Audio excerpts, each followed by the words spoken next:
Olá, tudo bem? Hoje eu queria fazer uma reflexão sobre essa bendita dessa ansiedade. Há vários dias eu tenho, enfim, cada um tem, né, as suas preocupações, as suas ansiedades, mas Deus tem sempre me falado a respeito de um versículo em Mateus 6,33 que diz assim, eu vou ler até um pouquinho mais para vocês entenderem o contexto. Mateus 6:21. Porque onde estiver o seu tesouro, aí estará também o teu coração. 25.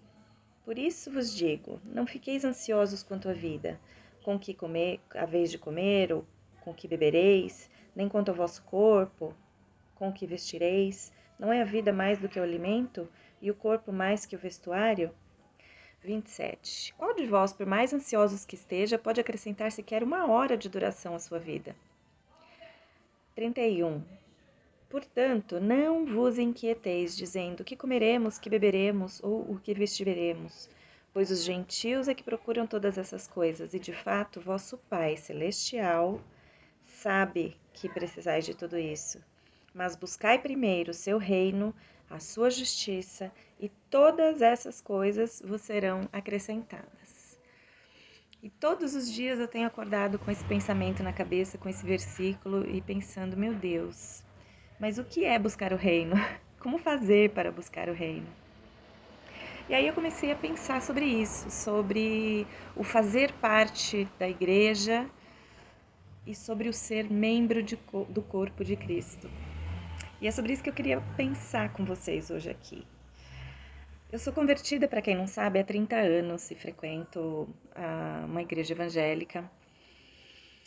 E durante todos esses anos eu já fui professora da escolinha de criança por 2 vezes, eu já toquei na orquestra, eu já cantei no grupo de louvor, eu já fiz parte do coral.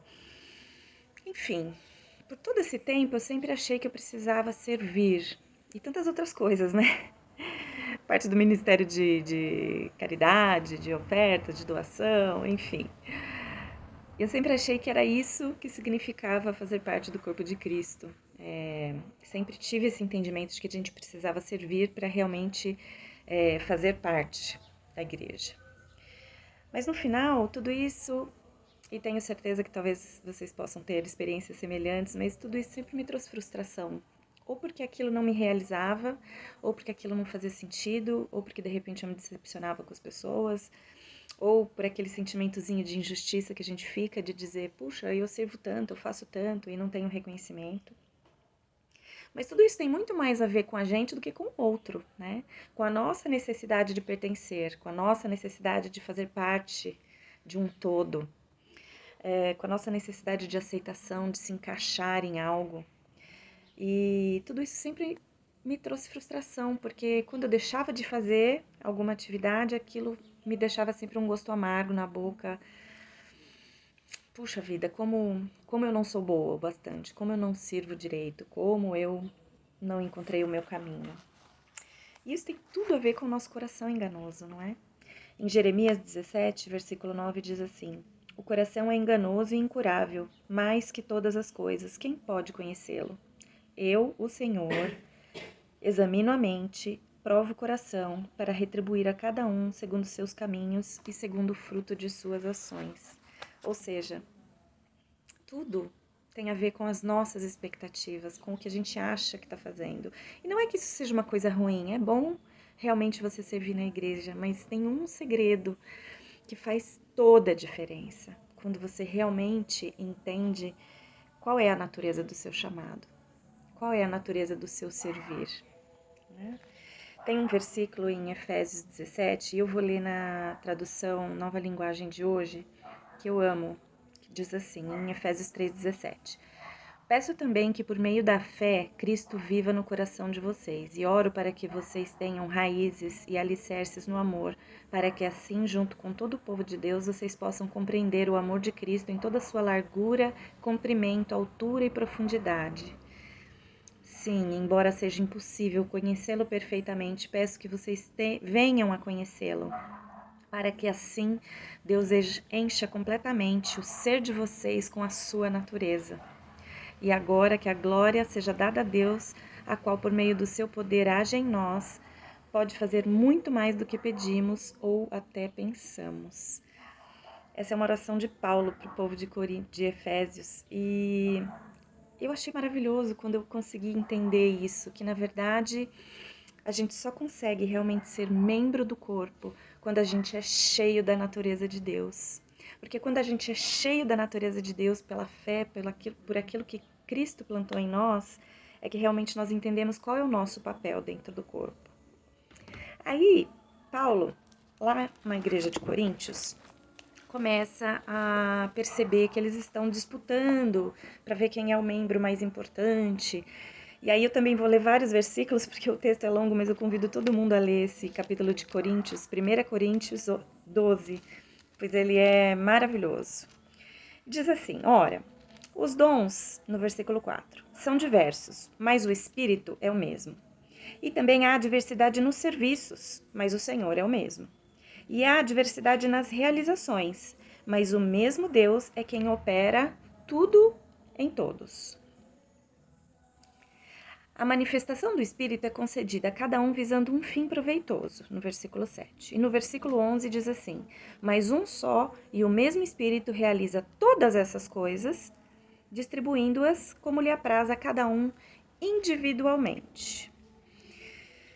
No versículo 12, porque assim como o corpo é um e tem muitos membros, e todos os membros, sendo muitos, constituem um só corpo, assim também é com respeito a Cristo.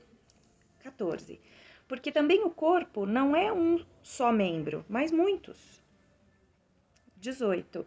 Mas Deus dispôs os membros, colocando cada um deles no corpo como lhes aprouve.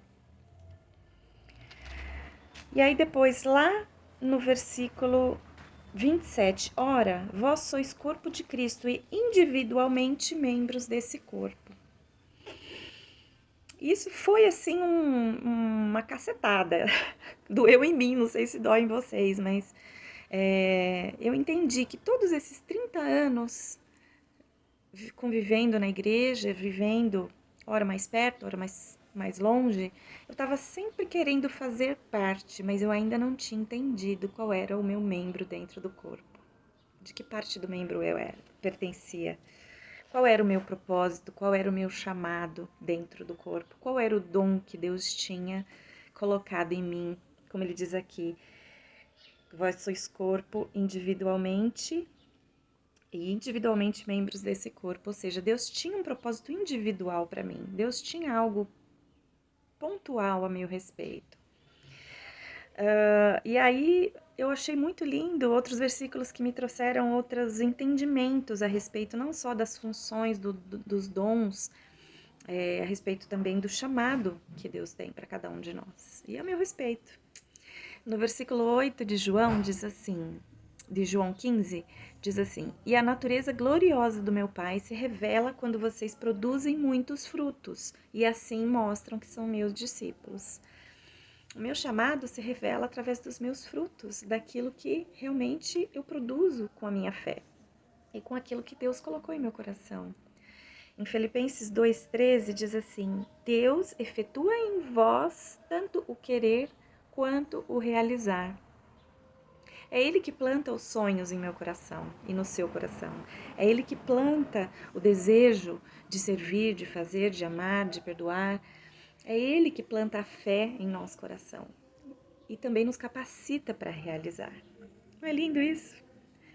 Eu achei tão maravilhoso porque acho que finalmente eu entendi o buscai em primeiro lugar o reino e a sua justiça e todas as coisas vos serão acrescentadas. Isso é buscar o reino, é entender qual é meu papel no reino, qual é o propósito que o Senhor tem trazido para minha vida, qual é o chamado, qual é o sonho que Ele colocou em meu coração. E quando eu coloco todo o meu foco, toda a minha energia nesse propósito, nesse chamado, nessa missão, nesse sentido da vida, você pode dar o nome que você quiser, mas quando a gente coloca toda a nossa energia, todo o nosso foco nisso, a gente tira os nossos olhos das outras coisas, a gente tira os nossos olhos da ansiedade das decisões, da falta disso ou daquilo, das frustrações, dos relacionamentos. A gente tira o foco de tudo isso que nos traz ansiedade e coloca todo o nosso foco e nossa energia no reino. E o resto, o papai acrescenta. O pai sabe aquilo que precisamos. O pai sabe aquilo que nós necessitamos no nosso dia a dia, para a nossa vida, para os nossos relacionamentos. Então, para que ficar ansioso com isso? A gente só precisa entender qual é o nosso papel no reino, qual é o nosso chamado, o nosso propósito e colocar todo o nosso foco, nossa energia nisso. Buscar aí o reino, buscar aí o relacionamento, buscar aí o Senhor, buscar aí estar presente com Ele. E o resto Ele faz. Então que nesse dia a gente possa confiar que Papai está cuidando de tudo. E que nesse dia a gente possa estar colocando a nossa energia em buscar o reino. E eu tenho certeza que todas essas coisas serão acrescentadas. Se essa cápsula de fé abençoa a sua vida, compartilha, curte, manda para alguém que está precisando ouvir essa palavra de fé e vamos espalhar essas boas novas por aí. Um beijo enorme.